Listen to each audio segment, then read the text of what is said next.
Boa tarde, Paulo Moura, cientista político, 27 de janeiro de 2025.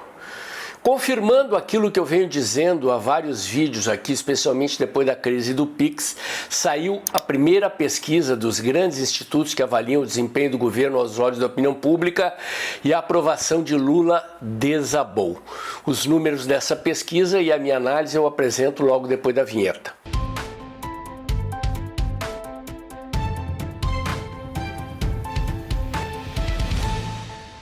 Meus amigos, agradeço a todos vocês que comparecem mensalmente com as suas contribuições financeiras aqui no canal. Meu agradecimento especial àqueles que fizeram suas contribuições nos últimos dias. Deu uma melhorada na situação do caixa aqui do canal, mas ainda de forma insuficiente para equilibrar receitas e despesas. A sua contribuição é fundamental para a continuidade do trabalho que eu faço aqui já há mais de 4 anos, entregando a vocês diariamente informação e análise independente. Se você puder pingar o seu Pix ou se tornar membro do canal, eu agradeço. Muito bem, meus amigos, vamos lá. Uma observação preliminar aqui. O Instituto Quest, dentre os grandes institutos, é mais, digamos assim, governista. Apresenta números sempre melhores para o governo Lula na comparação com os outros grandes institutos. Mas ele confirma aquilo que eu chamo a atenção de vocês aqui. Todo mundo, quando eu falo de pesquisas, diz que não acredita nas pesquisas, que se as pesquisas estão dizendo isso é porque a situação do Lula está pior. É bem plausível esta percepção, mas eu olho muito mais as tendências do que os números apresentam, do que os números em si. E as tendências apresentadas pelo Instituto Quest são péssimas para o governo Lula. A minha expectativa é que os institutos que já mostravam inversão entre aprovação e desaprovação, que devem publicar na sequência e nas próximas semanas, apresentem um quadro ainda pior para o governo Lula. Segundo o Instituto Quest, é forte a queda nos índices de aprovação e o crescimento nos índices de desaprovação de Lula. E essa queda se deu no eleitorado de baixa renda, no eleitorado do Nordeste, em que Lula sofreu uma queda de 10 pontos percentuais na aprovação, e no eleitorado do Sul, onde Lula caiu 7 pontos percentuais. Lula está, portanto, sangrando na carne. Ou seja, não são eleitores de centro ou eleitores bolsonaristas que estão desaprovando Lula. Quem está desaprovando Lula, segundo esta pesquisa, são ex-eleitores de Lula. Isto é muito importante. Está sangrando na carne.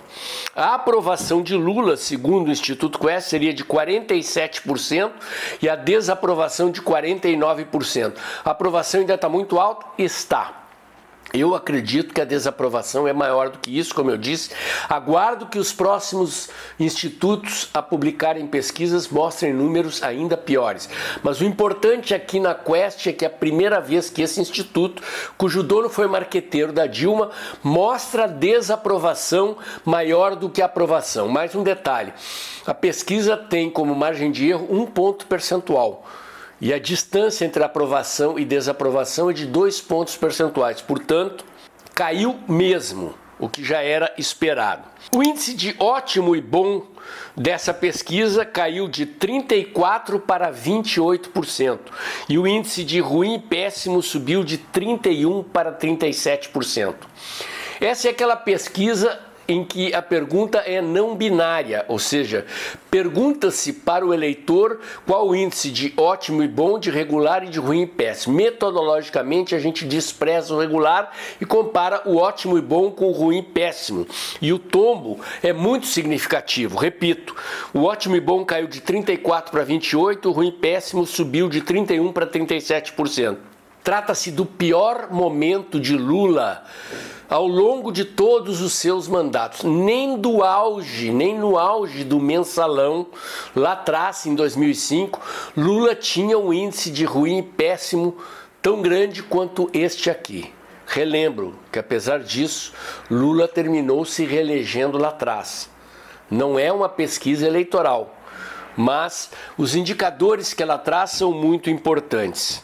Na pergunta se o país está no rumo certo ou no rumo errado, os eleitores que responderam que está no rumo errado cresceram de 46% para 50%, 4 pontos percentuais a mais em comparação com o levantamento anterior. E dos que dizem que está no rumo certo, caiu de 46% para 39%, outro tombo. Com relação às promessas de campanha, eu chamo a atenção para vocês aqui. Eu fiz 2 vídeos aqui no canal tratando da questão do marketing da comunicação do governo. O vídeo de ontem foi sobre o marqueteiro do governo. E eu chamei a atenção para um aspecto. Quer dizer, a capacidade de um governo se reeleger está diretamente relacionada com a percepção da opinião pública com relação a saber se o governo está ou não está satisfazendo as expectativas que criou na eleição. E o governo Lula se elegeu vendendo a ilusão de que iria, entre aspas, entregar picanha e cerveja barata, ou seja, prosperidade econômica. E o que essa pesquisa diz? Que caiu de 35% para 30% aqueles que dizem que o governo está cumprindo as suas promessas e subiu de 60% para 65% aqueles que dizem que o governo não está cumprindo, que Lula não está cumprindo o que prometeu. Ou seja, é infinitamente maior na percepção da opinião pública aqueles que acham que o governo não está cumprindo as expectativas que criou. Por fim, para não encher aqui o vídeo de mais gráficos, eu ressalto: entre as causas deste tombo, já reveladas pela pergunta anterior, não está cumprindo as promessas, estão a questão do PIX, a questão do prazo de validade dos alimentos. Estas 2 questões causaram sangria no governo. A questão do prazo de validade dos alimentos foi estancada mais cedo, mas é preciso chamar atenção que foi uma em cima da outra, ou seja, o governo errou na questão do monitoramento do PIX, tirou a questão do monitoramento do PIX, mas em seguida entrou a questão do prazo de validade dos alimentos, ajudaram a afundar a percepção negativa do governo aos olhos da opinião pública. As 3 questões que mais pesam negativamente para o governo, vejam só: violência, questões sociais e a economia. Violência, questões sociais e economia. O governo está, portanto, diante de sérios problemas que não têm solução de curto prazo. A percepção de que a violência está crescendo no país não é nada novo, né? Afinal, é um governo que fez campanha falando que jovens que roubavam celulares para comprar cervejinha deveriam ser compreendidos pela sociedade. É um governo, portanto, leniente com o crime, que recebeu mais votos nas prisões do que o presidente Bolsonaro, o que é óbvio. Mas é uma questão estrutural que não tem solução de curto prazo, já que o governo é contra o endurecimento da política de segurança pública. E a segunda questão que eu chamo a atenção é exatamente essa: a economia não tem solução de curto prazo, já que o governo se recusa a cortar gastos. Quer dizer, é a inflação dos alimentos que está pegando na opinião pública. Não adianta o governo ficar apresentando estatísticas de desemprego melhorando quando o eleitor chega na gôndola do supermercado e encontra os alimentos com os preços disparando. E a solução para isso não é chamar atacadistas e supermercadistas para conversar sobre baixa de preços, não é mudar o prazo de validade dos alimentos.